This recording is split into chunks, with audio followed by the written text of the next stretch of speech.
Hey, salut tout le monde, c'est Monsieur Adri et aujourd'hui on se retrouve pour un nouvel épisode de Mon Petit Bazar, l'émission qui a pour but de vous faire découvrir les œuvres qui m'ont marqué et que je vous recommande chaudement. Et aujourd'hui, on va pas uniquement parler d'une seule œuvre comme pour l'épisode sur SNK, mais plutôt de l'univers d'un mangaka tout entier. Et pour ça, on va se pencher sur deux de ses œuvres les plus importantes. Et en effet, aujourd'hui on va parler de Tatsuki Fujimoto, l'auteur de Fire Punch, mais aussi de Chainsaw Man, un manga qui fait plutôt pas mal parler de lui, surtout depuis son adaptation en animé. Mais alors pourquoi est-ce qu'aujourd'hui je me penche en détail sur Tatsuki Fujimoto, alors que je l'ai pas fait pour Hajime Isayama, l'auteur des SNK?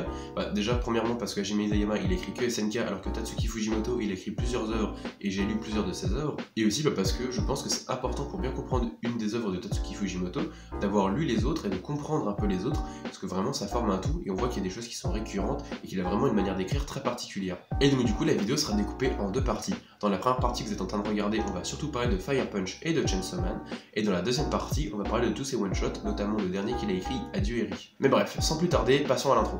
Tatsuki Fujimoto est un mangaka né en 1993 et est donc aujourd'hui âgé de 29 ans, ce qui en fait un mangaka plutôt jeune. Il a toujours passé sa vie à dessiner et depuis environ les années 2011, il est régulièrement publié dans des magazines pour poster ses one-shots. Jusqu'en 2016, date à laquelle sort le premier chapitre de Fire Punch qui commence à propulser un peu sa carrière. Et un truc qui est vachement intéressant à noter, c'est qu'à la base, il devait signer seulement pour 2 tomes de Fire Punch, mais son responsable lui dit non, vas-y t'inquiète, tu peux en faire 4, et finalement les lecteurs se retrouvent avec 8 tomes de Fire Punch. Donc vous vous doutez bien que si on en arrivait là, c'est que l'histoire est quelque chose de particulier. D'autant plus que dans l'article où j'ai lu l'information précédente, qui est une interview croisée entre Tatsuki Fujimoto et un autre mangaka du nom de Hiroaki Samura, on apprend dans la bouche de Samura, qui est d'ailleurs un célèbre mangaka, que quand il a lu le premier chapitre de Fire Punch, il était un peu interloqué par l'histoire, il s'est dit ouais putain, ça va partir loin. Ce même mec dit également qu'il y a beaucoup d'auteurs de mangas qui lisent Fire Punch. Donc ça prouve bien que l'histoire elle a vraiment quelque chose d'intéressant et qu'elle a su susciter un intérêt. Mais alors du coup, qu'est-ce que Fire Punch a de si spécial? Et ben laissez-moi vous résumer l'histoire de ce premier tome.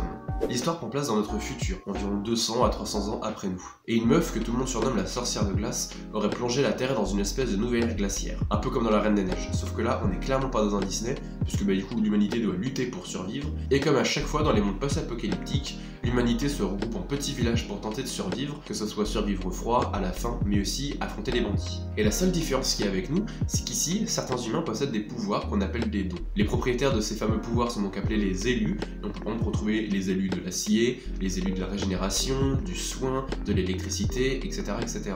Et on va donc du coup suivre le quotidien d'Annie et de sa sœur Luna, tous les deux élus de régénération, qui du coup vivent dans un petit village qui les a recueillis. Et en échange du coup de s'être fait recueillir dans ce petit village, Annie demande à sa sœur Luna de lui couper régulièrement le bras, afin du coup de fournir de la viande malheureusement humaine au reste du village, afin qu'ils puissent se nourrir et du coup pouvoir survivre. Puisqu'ici la nourriture est très importante, puisqu'avoir le ventre vide, ça signifie généralement mourir en moins d'une journée, surtout avec le froid qu'il fait, il faut bien avoir chaud. Et puis accessoirement, du coup, comme il se coupe le bras, si jamais les gens veulent pas en manger, on peut toujours les faire brûler dans des cheminées, du coup ça fait du combustible. Même si une partie du village n'est pas totalement d'accord avec le fait de manger de la viande humaine ou d'utiliser de la viande humaine pour se réchauffer, force est de constater que la plupart s'y plient parce que il faut bien survivre, donc entre survivre et sa morale, parfois il faut faire un choix. Mais malheureusement pour les villageois, il y a une patrouille de soldats de BM Dolg, qui est une espèce de grande cité qui regroupe des milliers et des milliers d'individus, qui du coup passent en patrouille à côté d'eux et qui découvrent le cannibalisme des villageois. Et du coup leur chef, Doma, qui possède des flammes qui ont la capacité de brûler les êtres vivants jusqu'à la mort du dit être vivant, qui du coup décide de réduire en cendres le village où vivent Annie et Luna compris évidemment. Sauf que vous doutez bien que si tout est réduit en cendres en quelques secondes,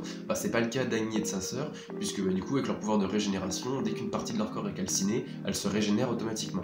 Du coup évidemment Annie regarde sa sœur brûler en même temps que lui, pendant des heures et des heures, voire même des jours, et sauf que malheureusement Luna a un pouvoir de régénération qui est beaucoup plus faible que celui d'Annie, et elle finira par mourir calcinée devant lui en lui suppliant de survivre. En entendant ça, Annie va tenter de survivre comme il peut. Par chance, il a un pouvoir de régénération qui est assez conséquent, même si ça lui permet pas d'éteindre les flammes, il peut quand même tenter d'y survivre, parce qu'en fait à chaque fois qu'une partie de sa chair est brûlée, elle est régénérée automatiquement, donc au final les flammes ne progressent jamais vraiment sur son corps. Il va passer des années et des années à s'habituer à la douleur, au début il parviendra à ramper, puis après même en se tranchant la langue, ou en trouvant d'autres subterfuges pour altérer la douleur, ou pour ne plus y penser, il arrivera à marcher de plus en plus, et à un moment il arrivera totalement à retrouver quasiment toutes ses capacités, et du coup il va se mettre en direction de BM Dolg afin de retrouver Doma et de lui brûler sa grande gueule. Et du coup sur sa route il va croiser Sun, un prisonnier de BM Dolg qui est censé être réduit en esclavage puis finalement être abattu lâchement sur la route. Par chance il va croiser son chemin et il va le sauver. Du coup Sun en voyant ça il va se dire oh là là, Annie en fait c'est un dieu, c'est un être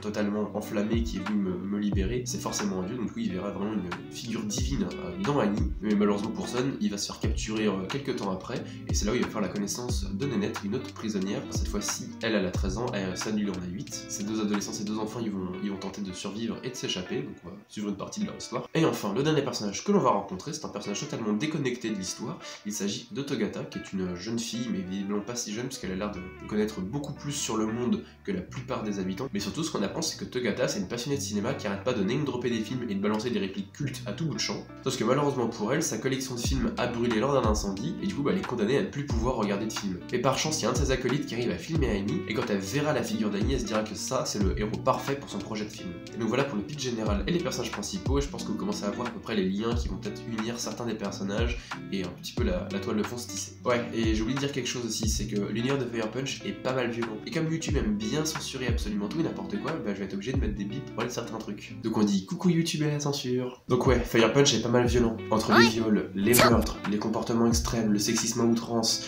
les comportements violents et tout le tralala, on se retrouve avec un monde vraiment pas joyeux. Ah, et puis si jamais vous pensez que les enfants seront épargnés, non, ici il y a tout le monde qui souffre équitablement.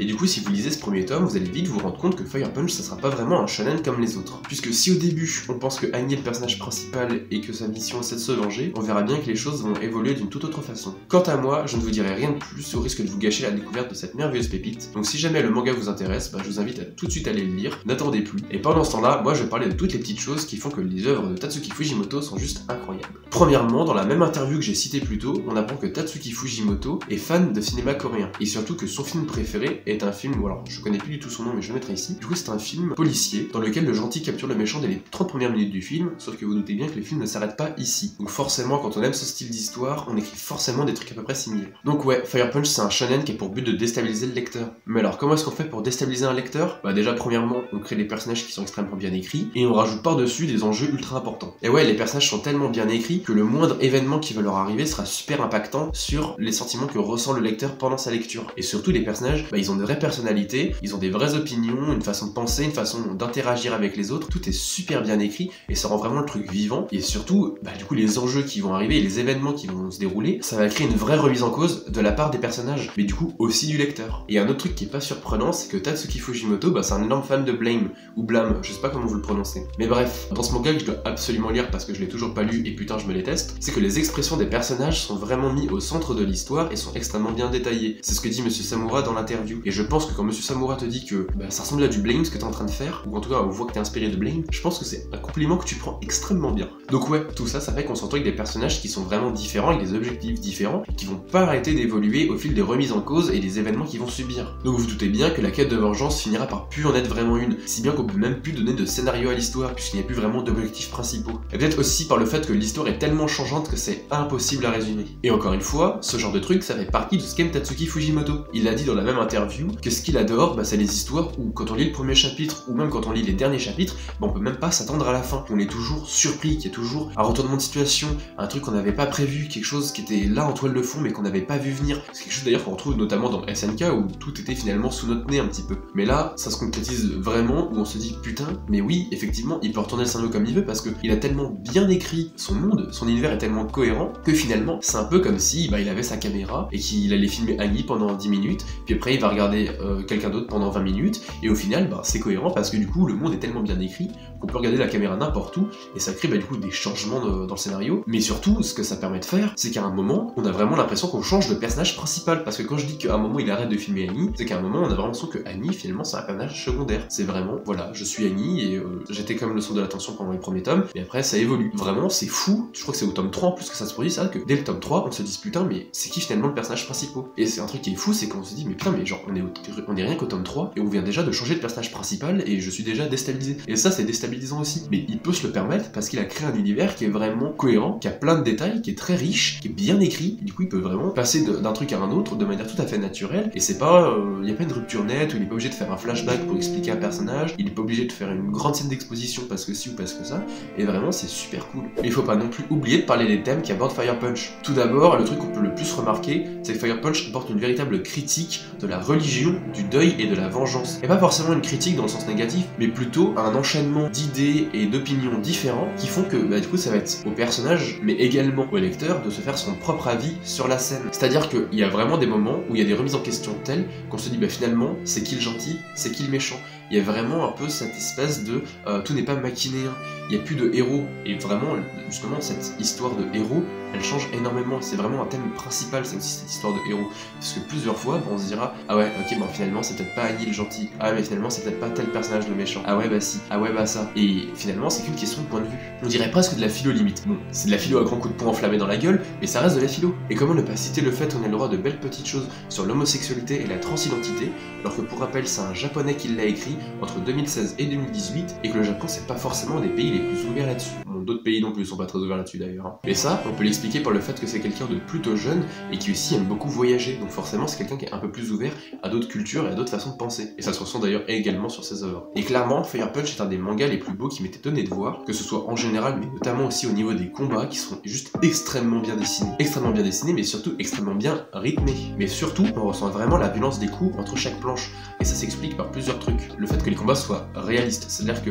les mouvements que va faire Denji et les autres personnages, bah, ils sont plutôt réalistes. Aussi, le fait que les combats soient plutôt lents, c'est-à-dire qu'il va vraiment mettre l'accent sur certaines actions qu'il va vraiment détailler, et si on résume les combats, bah c'est 3-4 coups de poing, et c'est fini.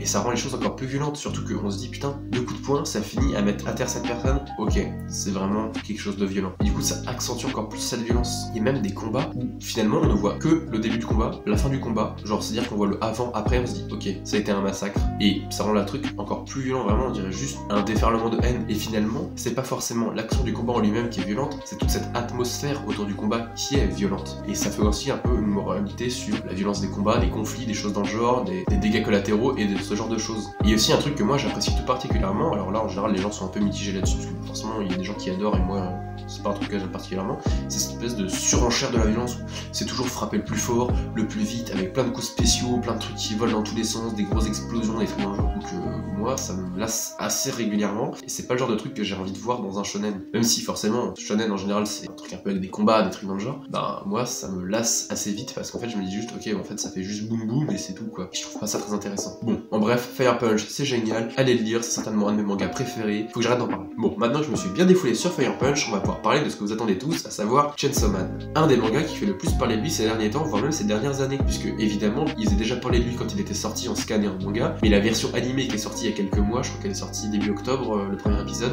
bah forcément ça fait encore plus parler de lui, et du coup c'est pour ça que vous voyez des cosplays de partout, que vous voyez plein de trucs en rapport avec Chainsaw, qu'il y a des trucs de partout, enfin bref, Chainsaw c'est trop bien, il faut aller le lire, c'est pas surcoté. Mais du coup, Chainsaw Man, qu'est-ce que c'est? Et bah Chainsaw Man c'est le nouveau manga de Tatsuki Fujimoto. En bref, on va suivre la petite vie pas tout à fait tranquille de Denji, un enfant de 16 ans qui est endetté jusqu'au cou à cause de la mort de son père. Il est tellement endetté qu'il va même jusqu'à vendre ses couilles et ses yeux pour se faire un peu de thunes, mais surtout ce qu'il a réussi à faire, le petit Denji, c'est qu'il a sauvé la vie d'un démon du nom de Pochita, le démon tronçonneuse. Bah du coup maintenant, ils sont meilleurs potes, et bah du coup Denji il a le droit d'utiliser Pochita pour aller chasser du démon et couper du bois pour se faire un peu de thunes. Sauf que bah un beau jour, les mafieux à qui Denji doit de l'argent veulent se débarrasser de lui, donc ils font appel au démon zombie. Bref, le démon zombie, bah, je vous fais pas l'histoire, mais il le charcute comme il faut, et une fois que Denji est bien découpé en petites rondelles de saucisson, il le jette dans la poubelle, et c'est à ce moment-là que Pochita, qui est un peu mourant et tout, il se dit mais je veux que Denji qui m'a recueilli et tout puisse vivre ses rêves, donc bah qu'est-ce que je vais faire? J'ai donné mon cœur pour remplacer le cœur de Denji, et du coup bah Denji se transforme en Chainsaw Man. Donc pif paf pouf, on charcute le démon zombie à son tour, on le trucide bien comme il faut, et on gît dans une mare de sang. Et puis bon, à la fin du combat, t'as Makima, une des Devil Hunters les plus puissantes, qui rentre et qui fait bon, bah comme t'es en démon, soit je te charcute, soit tu rejoins nos rangs, mais ce sera jusqu'à ta mort, et si tu décides de partir, bah on t'élimine. Bah du coup le petit gars il réfléchit un petit peu, il se dit mais attends, mais si je veux vivre mes rêves, bah peut-être pas que j'ai les Devil Hunters au cul, parce que bon, c'est quand même genre juste l'agence de police la plus puissante, que pour but d'éliminer des démons, et que du coup je suis un peu leur cible de priorité. Donc ce que je vais faire c'est peut-être rejoindre leur rang, et puis bah ça me fera un travail, et je pourrais vivre ma petite vie pépouze comme je l'entends. Et du coup c'est comme ça que Denji se retrouve à faire la connaissance de Haki, un Devil Hunter haut gradé qui a pour but de le surveiller et de l'héberger, et de Power, la possédée du démon du sang, qui sera sa coéquipière. Sauf que là il manque un peu un truc à Denji, genre un but pour être un parfait héros de shonen. Sauf qu'ici on n'est pas dans n'importe quel shonen. Alors au lieu de lui donner un objectif noble ou un truc dans le genre comme protéger les gens, vouloir sauver des trucs, vouloir se venger comme Annie ou un truc dans le genre, non, là Tatsuki Fujimoto il va lui donner un objectif bien plus particulier. Et en effet, puisque bah, Denji lui ce qu'il veut vivre c'est une petite vie banale, c'est-à-dire manger de la confiture et surtout serrer les meufs, et son premier objectif ce sera toucher des nibards. Sauf que évidemment vous doutez bien que bah, les autres persos vont pas trop le prendre au sérieux quand il va un peu leur énoncer ses objectifs, hein, ou quand ils vont le voir agir, et dire non mais clairement ton objectif objectif c'est pécho tout ce qui bouge, ou surtout pécho ta Makima. Donc non en fait, genre tu vas crever, c'est pas une raison valable pour être Devil Hunter, genre c'est un travail qui est exigeant et tu risques de crever toutes les 3 secondes, donc dégage. Sauf que du coup Denji il va lui prouver que c'est pas parce qu'il a des objectifs différents des autres et que ses objectifs sont jugés moins nobles qu'il a pas le droit de se battre pour ses objectifs. Et donc un peu voilà la base du scénario. Donc vous avez bien compris, hein, c'est du Tatsuki Fujimoto tout craché, c'est hyper coloré, c'est hyper loufoque. Clairement ses œuvres sont des invitations à la différence, à la bizarrerie, à tous ces trucs dans le genre. Surtout dans Chainsaw Man qui a tellement de personnages genre vraiment originaux et qui ont vraiment un pet au casque. On se dit putain mais c'est genre juste incroyable. Et rien qu'à voir les personnages féminins de Chainsaw Man, on peut en tirer de sacrées leçons. Je pense que vous connaissez tous à mon avis la mode des waifus, c'est-à-dire de la femme idéale, ça vient du mot wife en anglais, représente la femme idéale imaginaire. Il y a exactement le même mot avec le mot husband qui donne du coup husbando, donc ça c'est pour les personnages masculins. Et il y a un truc souvent dans les mangas et aussi sur internet en général, enfin disons que ça fait un peu partie de la même culture. Dès qu'il y a un personnage féminin, dire ah bah tiens ça c'est tel type de waifu, ou alors c'est trop ma waifu parce que si, parce que ça, c'est trop la femme idéale parce qu'elle agit comme ci ou elle agit comme ça. Et souvent il y a un peu des catégories de waifu. On va dire que bah du coup il y a les tsundere, les yandere, les trucs genre tous les dérivés en déré. Il y a aussi un peu du coup tout ce qui va être un peu le cliché du coup de la meuf goth, de la meuf timide, de la meuf qui agit comme ci, de la meuf qui agit comme ça. Donc, toutes les catégories, toutes les étiquettes qu'on peut mettre sur des groupes de personnes. Et il y a un truc justement qui est fabuleux dans Chainsaw Man, c'est qu'on peut pas vraiment faire ça sur ses persos. C'est-à-dire que vous savez bien que genre Makima clairement c'est pas une bottom, hein. Clairement elle est on the top, tu vois, genre on a tous bien compris dès qu'on l'a vu. Et internet c'est bien enflammé quand tu dis que oui ou que ouaf, genre j'accepte aucune autre réponse. Sauf que même si on arrive sur certains personnages à mettre des petites étiquettes sur eux, on se rend bien vite compte qu'en fait ils sont beaucoup plus complexes que ça, ils sont vraiment très bien écrits, avec vraiment encore une fois des opinions, une personnalité, une mentalité très unique, très différente à chaque fois. Évidemment chaque personnage est très différent au sein de l'univers, mais aussi au sein des autres animés, c'est-à-dire qu'on n'a pas vraiment d'utilisation de stéréotypes comme on peut retrouver, surtout dans les shonen qui sont en général assez stéréotypés, et même dans les mangas ou dans n'importe quelle œuvre en général c'est assez stéréotypé. Et qui regardez les fourberies de Scapin, Scapin c'est le perso comique, là, vous avez certainement appris ça en cours de français, genre ça vient de la commedia dell'arte, ce genre de truc. Si vous avez fait des cours de théâtre en français, vous avez certainement évoqué ça, c'est partout parce que ça permet d'ancrer le personnage dans un univers et ça permet tout de suite de comprendre l'univers, c'est dire ok ce personnage là il va agir comme ci, il va agir comme ça va être le personnage comique, c'est le personnage sérieux, le personnage réservé, ça va être ci, ça va être ça. Et ça permet du coup d'éviter de raconter plus que nécessaire et du coup dire ce personnage là vous avez tout de suite compris à quoi il va servir et on peut raconter quelque chose d'autre, on va être obligé de se concentrer sur le développement du personnage. Non, ici justement on va se concentrer sur le développement des personnages. Et aussi un truc que je trouve fabuleux c'est au niveau de la sexualisation des personnages, c'est-à-dire que soit c'est les personnages eux-mêmes qui vont décider de se sexualiser et c'est en genre assez rare, soit surtout avec Denji, comme il veut toucher des nibards ou des trucs dans le genre, il a tendance à s'émoustiller un peu pour rien, et surtout même si ces scènes là sont assez rares, elles sont toujours tournées de manière un peu comique, un peu décalée, et en plus elles servent le scénario, donc c'est vraiment pas du fanservice, c'est-à-dire que là la sexualisation est importante. Et surtout, ces personnages là, ils sont pas des tenues genre ultra sexuelles et tout genre, et même s'ils les avaient, ils n'auraient pas été sexualisés, en fait c'est le regard des autres qui les sexualise. Et ça fait un peu une belle leçon sur le sexisme et sur le j'aime pas trop comment t'es habillé, je trouve c'est un peu court. Ouais, mais c'est toi qui as sexualisé ma tenue, pas moi. Puis évidemment, comme à chaque fois, les personnages sont extrêmement bien écrits, du coup on a de l'empathie pour ces persos, les événements sont marquants, et évidemment, encore une fois, il y a plein de persos où on se dit mais en fait, est-ce qu'ils agissent bien, est-ce qu'ils agissent mal, finalement est-ce que c'est les gentils, est-ce que c'est les méchants, mais j'avais de l'affection pour lui, mais maintenant qu'il a fait ça,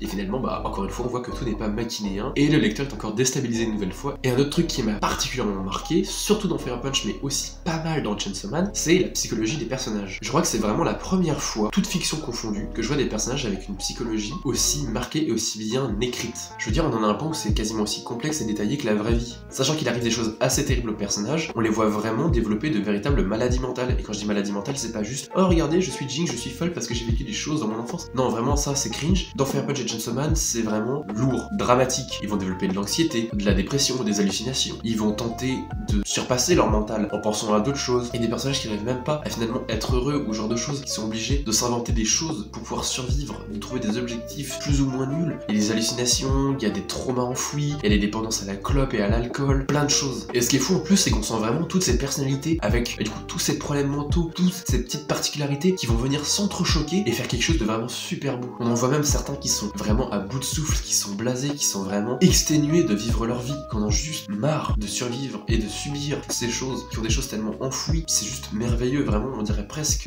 finalement la vraie vie avec des personnages qui ont vraiment vécu des choses dures et qui tous les jours, pour qui c'est compliqué de se réveiller le matin. Et tout à l'heure, j'ai évoqué les addictions au tabac et à l'alcool, et c'est vraiment un thème qui est très récurrent dans l'univers, que ce soit de Fire Punch et de Chainsaw Man, et peut-être même certainement de Tatsuki Fujimoto en général, ça m'étonnerait même pas. Donc comme j'ai pas encore lu ces one-shots, je peux pas encore en parler, mais à mon avis, je pense qu'il y aura forcément une catégorie sur l'addiction dans la deuxième partie de la vidéo. Et en parlant d'addiction au tabac, le mot nicotine est un mot qui revient très souvent, idem pour les personnages qui fument. Que ce soit par exemple pour se réchauffer dans Fire Punch, parce que bah forcément quand il fait froid, psychologiquement et peut-être que même physiquement, bah du coup ça réchauffe de fumer. Mais aussi dans Chainsaw Man où il y a plein de personnages qui fument parce que ça leur apporte une béquille. Clairement, en vous racontant ça, si vous connaissez Chainsaw Man, vous voyez très bien de qui je fais référence. Et c'est aussi un thème qui est évoqué dans Fire Punch. Et honnêtement, avec ce thème-là, je saurais même pas vous dire de quel côté se place le discours. À la fois on est sur de la prévention, mais en même temps la clope c'est un peu vu comme la sauveuse, comme la béquille. Et finalement, est-ce que la clope ça serait pas un peu un mélange des deux, un espèce du coup d'addiction, de subterfuge nécessaire pour certaines personnes parce que ils ont vécu de telles choses ou qu'ils sont dans des situations tellement compliquées que par moment il faut relâcher la pression d'une manière ou d'une autre et que ça peut passer par une addiction qui, même si elle est néfaste pour la santé en général, est parfois nécessaire. Et finalement, le fait de pas se placer sur ce discours, je pense que ça rend la chose encore plus profonde, encore plus marquante et encore plus réaliste plutôt que de dire tout est noir, tout est blanc et qu'il faut arrêter, peut-être que tout est un peu nuance de gris. Et encore une fois, c'est quelque chose de vraiment récurrent chez Tatsuki Fujimoto, que ce soit avec les personnages ou justement avec ce thème de la cigarette, c'est que on va se faire notre propre opinion sur ce genre de choses et uniquement le nôtre, puisque ce sera uniquement nous-mêmes qui serons confrontés à ces thèmes-là et on va du coup forcément avoir notre propre avis. Et ça, c'est vraiment beau. Il y a très peu d'auteurs qui en sont capables de dire que finalement, c'est seulement toi qui décides ce que tu penses. Et c'est bien de regarder le pour, c'est bien de regarder le contre, mais finalement tu sais très bien qu'il n'y a jamais de pour et il n'y a jamais de contre, tout n'est que nuance de gris comme je l'ai déjà dit. Et vraiment, ça me pousse encore plus à dire que finalement, Tatsuki Fujimoto, c'est un peu un philosophe sur les bords. Même si je pense que au final, on peut voir un peu deux distinctions entre Fire Punch et Chainsaw Man. Je pense que Fire Punch est beaucoup plus une critique de plein de choses, parce qu'il évoque énormément de thèmes, il est d'ailleurs aussi plus court, donc du coup, ça rend les choses un peu plus denses. Il y a vraiment beaucoup d'éléments dans Fire Punch, alors que dans Chainsaw Man, l'histoire est entre guillemets un peu plus tranquille, il y a moins de thèmes qui sont évoqués. J'ai l'impression aussi que le lecteur est un peu moins déstabilisé et les choses sont un peu moins remises en cause. Mais ça veut pas dire pour autant que Fire Punch est moins bien écrit ou mieux écrit que Chainsaw Man ou l'inverse. C'est juste que du coup, il a pas du tout la même vision, je pense, des deux. Même si dans les deux, on retrouve toujours du coup ce thème de la remise en cause, de la remise en question, du questionnement. Vraiment, c'est des choses qui sont très importantes et ça passe par le biais du coup de plusieurs histoires. On n'est pas obligé de toujours prendre la même type d'histoire. Là, il fait vraiment évoluer les choses. Et puis aussi, il y a un truc un peu normal, c'est que Fire Punch, il avait moins d'expérience quand il l'a écrit que Chainsaw Man, donc forcément Chainsaw Man va avoir plus tendance à être mieux travaillé que Fire Punch, même si ça veut absolument rien dire, hein. On peut très bien continuer avec de l'expérience et faire des choses moins bien, mais voilà, ceci explique un peu cela. Donc clairement, ces deux œuvres sont juste des putains de chefs-d'œuvre à mes yeux, vraiment. Allez les lire, que ce soit Fire Punch ou Chainsaw Man, vraiment, il faut les lire, je pense. Si vous aimez les shonen, si vous aimez ce genre de trucs, en plus, c'est juste hyper beau, vraiment, genre c'est magnifique. Déjà, je l'avais dit pour Fire Punch, je trouve que c'est vraiment un des mangas, les plus beaux qui soient, mais Chainsaw Man n'a clairement rien à envier à Fire Punch, même si j'avoue être un tout petit peu sceptique au début quand j'ai lu le manga parce que je venais de finir Fire Punch, je passe sur Chainsaw Man et j'ai l'impression que je m'y connais pas du tout en dessin, mais j'ai l'impression qu'il a changé de technique graphique, qu'il utilise pas exactement les mêmes méthodes pour dessiner. Je sais pas du tout, peut-être que les dessinateurs pourront me dire que oui ou non, pour peut-être me donner plus d'explications, donc je vous invite à écrire dans l'espace commentaire. J'étais un peu perplexe au début, je fais effectivement, j'ai l'impression que Fire Punch était un peu mieux, là je suis même si c'est pas moche, je suis un peu plus déçu, et finalement, plus on avance dans les tomes, plus on se dit ok, non, en fait, non, c'est tout aussi beau, voire même plus. Il y a des scènes qui sont tellement bien détaillées, qui sont tellement belles. Il y a tellement en plus, que ce soit, du coup, déjà, au niveau des graphismes, mais aussi au niveau du design des personnages, au niveau des références apportées. Il y a tellement de références différentes, c'est tellement loufoque, c'est tellement coloré, il y a tellement de nuances dans son style qui mélange plein de trucs. Et par exemple, pour ceux qui s'intéresseraient à Chainsaw Man, dans la partie 2, on a vraiment beaucoup plus l'impression qu'on est tombé plus dans un shonen, mais dans un manga d'horreur. Tout est devenu hyper sombre, hyper glauque. J'ai presque eu l'impression de lire Spiral ou un truc dans le genre, j'exagère un petit peu, mais le style graphique se rapproche beaucoup plus de ce genre de manga que de shonen classique par exemple. Et ça s'explique notamment par le fait que il adore les mangas d'horreur. Et clairement, ça se sent. Déjà dans Fire Punch, il y avait quelques scènes où tu te dis c'est un peu flippant, un peu horrifique. Enfin, même si c'est pas du tout un manga d'horreur, mais il y a quand même quelques trucs où tu te dis un peu chaud quand même. En plus, forcément, comme le manga est déjà assez lourd de base au niveau des thèmes, ça aide pas. Mais aussi, quand on lit Chainsaw Man, au début on se dit ok c'est coloré, et plus ça va, moins c'est coloré. Et petit point sur l'animé, clairement déjà l'esthétique respecte absolument, je pense, l'esthétique de Chainsaw Man, vraiment c'est hyper bien adapté à ce niveau-là. Pareil, l'animation est juste merveilleuse, de toute façon Mappa n'a plus rien à prouver à personne, vraiment c'est juste sublime. Et puis genre quel opening déjà, la qualité de l'opening incroyable, et les sons qu'ils ont choisis, que ce soit le son de l'opening qui est juste un banger absolu, et aussi du coup les endings, qui je crois en plus ils sont à chaque fois différents si je me souviens bien, et les musiques qui passent pendant les combats ou les scènes et tout, je crois qu'ils ont fait appel à Maximum Hormone si je me trompe pas, avait fait l'opening 2 de Death Note, donc clairement pas étonnant avec un tel niveau que l'anime est vraiment fait parler de lui, et que le manga aussi. Bref, comment ne pas vous dire d'aller voir ces œuvres, c'est impossible, vraiment, allez les voir. Si vous aimez les shonen, si vous aimez les combats, si vous aimez les trucs un peu loufoques, si vous aimez les trucs un peu comiques, si vous aimez tout ce qui est un peu attrait à l'horreur et ce genre de choses, surtout sur Chainsaw Man, si vous aimez bien un peu les gros monstres et les trucs dangereux et tous les démons, surtout les démons japonais, ce genre de choses, vraiment, il y a tellement de thèmes différents qui sont abordés, vraiment. Ça se voit que le mec a une sacrée culture, parce qu'il mélange tellement de choses, c'est juste fabuleux. Moi perso, je suis en kiff absolu. On va continuer de parler de lui du coup dans la partie 2, mais entre temps, si vous avez aimé Fire Punch et Chainsaw Man, n'hésitez pas à aller du coup, jeter un coup d'œil au niveau de ses one-shots, surtout le dernier qui est sorti, Aduri, que j'ai pas encore lu, mais on m'a dit que du bien, et de toute façon, il y a déjà plein d'articles qui en parlent, et vraiment, apparemment, c'est un truc à lire, donc n'hésitez pas. De toute façon, je mettrai tous les liens en description, mais ne vous inquiétez pas, ce n'est pas de la fin de la vidéo, on va parler, comme à chaque fois, de créateurs que je vous recommande, et ici, on va pas parler seulement d'un créateur, mais de deux. Alors, j'ai commencé avec le plus gros en premier, j'ai parlé du coup de Saraya. Alors, Saraya, qui c'est? Et bien, Saraya, c'est un youtubeur, même un assez vieux youtubeur, qui fait des présentations de jeux vidéo, un peu comme je pourrais le faire moi, mais beaucoup plus décalé. Il a commencé en parlant du coup de jeux pourris sur Steam, et il faisait un peu les poils de Steam, et finalement, il a un peu changé de recette. Maintenant, il fait des résumés d'assez gros jeux, plutôt des triple A. On peut résumer, je sais pas, de Mario Kart en 5 minutes, résumé de Rayman 2 en 2 minutes, ce genre de choses. C'est vraiment extrêmement qualitatif, que ce soit au niveau du montage, au niveau de l'écriture, c'est extrêmement drôle, c'est vraiment très très bien chiadé. Donc vraiment, si vous aimez ce genre de trucs, si vous aimez un peu tout ce qui va être un peu chichounet, Savon, ce genre d'humour, foncez. Si c'est des références qui vous parlent, je pense que vous allez beaucoup aimé Saraya. Je pense que vous le connaissez peut-être sur ses top 3 qu'il a fait sur Insta et sur TikTok. À mon avis, vous avez forcément dû voir ses top 3. Voilà, c'est un mec qui est incroyable, et en plus c'est un mec qui est abonné à ma chaîne, putain. Parce que j'ai eu la chance de vite fait parler avec lui en commentaire, parce que du coup là, récemment il a eu un petit galère, parce que du coup il a dû changer de chaîne YouTube, parce que il voyait bien que sa chaîne ne décollait pas, donc il a décidé de recommencer à zéro avec son nouveau format. Donc voilà, apportez-lui du courage, je mettrai ces deux chaînes en description. La première que vous trouverez en description sera évidemment sa nouvelle chaîne, c'est celle qu'il faut absolument regarder, vraiment il faut la regarder si jamais vous vous intéressez au personnage, si jamais vous aimez cette personne et ce qu'il produit. Allez sur la première chaîne, donnez-lui du soutien, likez ses vidéos, abonnez-vous, partagez. N'hésitez pas non plus, comme il dit, à mettre du coup ses vidéos sur un nouvel onglet en fond pour faire du watch time.